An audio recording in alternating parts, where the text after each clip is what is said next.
සාදම්බර නයිමිරිස් වගාවේ අපේ හිමිකරු මහත්මයා ඉන්නවා. බුද්ධික මහත්මයා රජයේ රැකියාවක් කරන මහත්තයෙක්.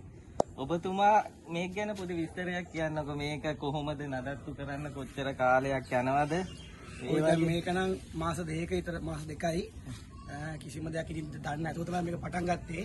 ඉතින් ප්‍රභාසර අයියා ඉතින් හැමදේම කියලා දීලා මේක මේ ගානට කියන ගොඩක් ඉතින් උත්සාහ වුණා.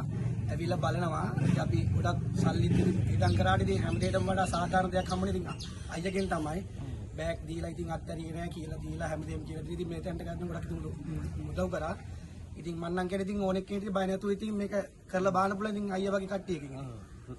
මේ ඔබත් මේ ආදුනිකයි කියලා හිතන්න එපා. මේ ආදුනික මහත්තයෙක්ගේ වගාවක් කිසිම ගැටලුවක් නැතුව මේ වගේ මේ ආකාරයට කරන්න පුළුවන්. මේ කවුරුත් හරිතාගාර වගාව ගැන දන්නේ නැහැ. නමුත් මේ වගේ අපි කියන ආකාරයට කරොත් ඉතා සාර්ථක වගාවක හිමිකරුවෙක් වෙන්න පුළුවන් ඔබට. ඔබත් අප ආයතනය හා සම්බන්ධ වෙලා මේ වගේ සාදම්බර වගාවක හිමිකරුවෙක් වන්න කියලා තමයි මම කියන්නේ. අපේ උපදෙස් යටතේ බුද්ධික මහත්මයා වගේ ආදර්ශමත් පුද්ගලයෙක් වෙන්න කියලා තමයි මම ඔබ සැමට කියන්නේ. බොහොම ස්තුතියි.